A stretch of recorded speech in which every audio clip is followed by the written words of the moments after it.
तो दोस्तों आईपीएल भी खत्म हो चुका है और कई सारे बड़े टूर्नामेंट्स भी खत्म हो चुके हैं, चाहे T20 वर्ल्ड कप हो या फिर बिग बैश हो।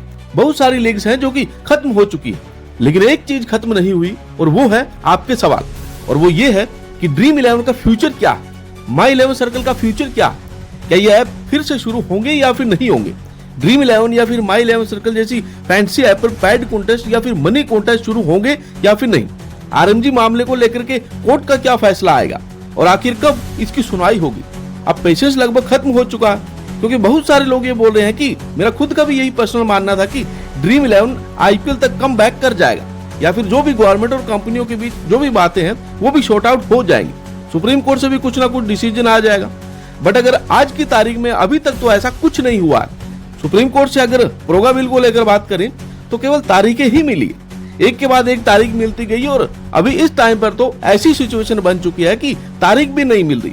मतलब जो पहले डेट्स मिला करती थी वो भी नहीं मिल रही है। और इस टाइम तो समर वेकेशन चल रहे हैं, गर्मियों की छुट्टियां चल रही हैं, तो सुप्रीम कोर्ट वैसे भी बंद है। वहां पर केवल वही केसेज अभी लिए जा रहे हैं जो बहुत ही ज्यादा मोस्ट इंपोर्टेंट है। तो इस टाइम हियरिंग की डेट लगभग 5 जुलाई या फिर 5 अगस्त की निकल के आ रही। अब वो भी टेंटेटिव डेट है, अब उसमें भी कोई श्योरिटी नहीं है। तो मेरे पास बहुत सारे लोगों के सवाल आ रहे थे। दोस्तों जब आईपीएल चल रहा था तब आपने देखा होगा कि ड्रीम 11 पर जो फ्री टू प्ले मॉडल चल रहा था तो उस पर भी सब्सक्रिप्शन मॉडल भी ये ले आए थे और काफी प्राइजेस भी इन्होंने हाई करी थी। पर जैसे ही सेमीफाइनल और फाइनल का मैच आता है तो आपने देखा होगा एकदम से इन्होंने प्राइजेस काफी ज्यादा जो है रिड्यूस कर दिए। और जो यहाँ पर एक कंटेंट क्रिएशन वाला जो ऑप्शन चल रहा था, जहाँ पे बहुत सारे कंटेंट क्रिएटर जो आते थे आपसे बातें करते थे, वो भी ऑप्शन इन्होंने हटा दिया। और अभी इस टाइम पर आप लोग देखोगे तो केवल कुछ मैच ओपन होता है और वहां पर जो लीग्स वगैरह चल रही है वो सिर्फ नाम मात्र की चल रही है, जैसे कि कोई धक्का लग रहा हो। तो अचानक से ये सारी चीजें क्या हुई और एकदम से ये सारी चीजें कैसे बदली, मैं आपको बताता हूँ। देखिए जब प्रोगा बिल आया था उससे पहले कंपनियों के ऊपर जीएसटी को लेकर के केस चल रहा था, जहां पे गवर्नमेंट की डिमांड थी कि जो जीएसटी है वो टोटल डिपॉजिट पर 28% लगना चाहिए। और वो 2023 से गवर्नमेंट ने एप्लीकेबल भी किया था और कंपनियां वो देने भी लग गई थी, वहां कोई दिक्कत नहीं थी। दिक्कत यहाँ आई कि गवर्नमेंट ने कहा कि 2023 से नहीं 2017 से आपको टैक्स देना पड़ेगा। तो 2017 से 2022 तक जिस साल में कंपनियों ने टैक्स लिया ही नहीं जनता से, तो वो टैक्स कैसे दे। वो तो लायबिलिटी इतनी बड़ी हो गई कि वो रेवेन्यू से भी बड़ी हो गई। मतलब जो कंपनियों ने रेवेन्यू कमाया उससे भी 10 गुना के लायबिलिटीज आ गई। तो इसको लेकर के सुप्रीम कोर्ट गए, सुप्रीम कोर्ट में इसको लेके हियरिंग चल रही थी। अभी लेटेस्ट आपको बता दूं 27 मई को इसका रिजल्ट भी आया और वो भी कंपनीज के फेवर में नहीं, गवर्नमेंट के फेवर में आ गया।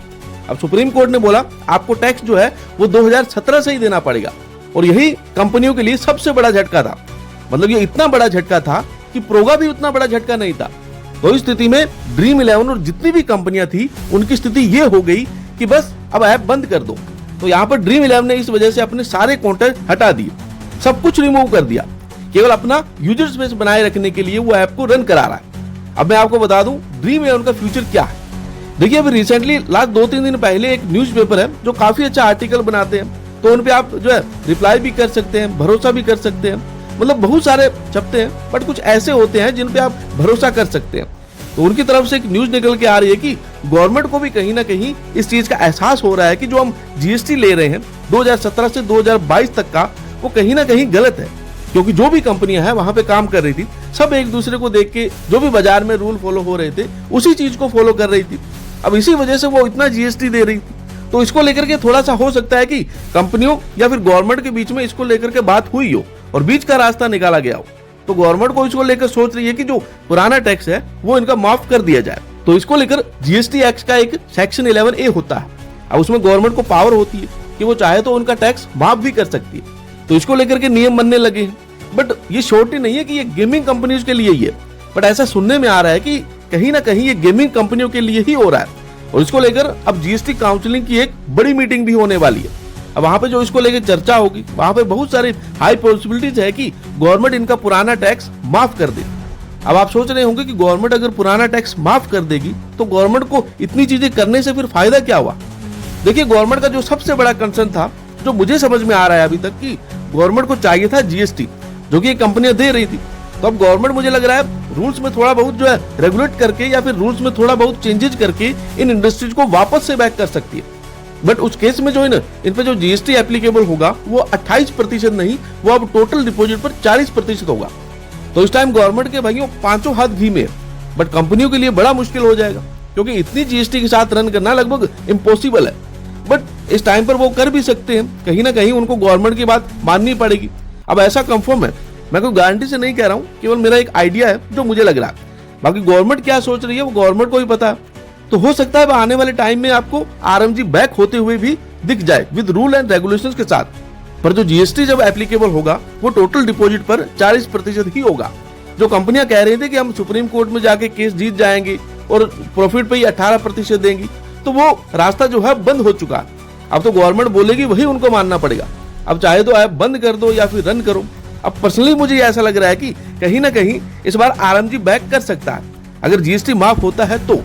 अगर नहीं होता है तो उस केस में फिर आप जो एक ऐसी चीज मेरी ध्यान से सुन लेना कि ड्रीम11 क्या इससे रिलेटेड जितनी भी एप्स हैं, चाहे 100 कंपनियां हो, 200 कंपनियां हो, 500 कंपनियां, सब अपने आप को दिवालिया डिक्लेयर कर दी, ठंडे बस्ते में बंद होके सब निकल जाएंगे। क्योंकि इतना देना इम्पॉसिबल है इनके लिए, क्योंकि इनके पास है ही नहीं, तो वो कहां से देंगे।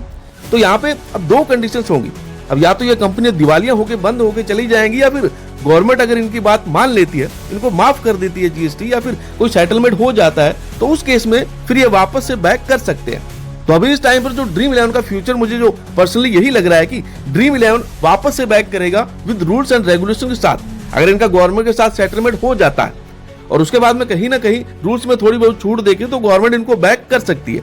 या फिर जो सुप्रीम कोर्ट में हियरिंग चल रही है, बट मुझे सुप्रीम कोर्ट से उतनी उम्मीदें नहीं है, क्योंकि वहां पे तो अभी डेट ही मिलने वाली है। तो जो भी होगा वो गवर्नमेंट और इंडस्ट्री के बीच ही होने वाला है। यही आपस में बात करके इसका बीच का जो रास्ता है वो निकालेंगे, क्योंकि गवर्नमेंट को भी पता है कि अगर हम इनके ज्यादा और पीछे पड़ जाएंगे तो ये बेचारे कहां से देंगे, ये अपने आप को दिवालिया डिक्लेयर कर देंगे। क्योंकि किसी के पास अगर कुछ है ही नहीं तो वो देगा कहां से।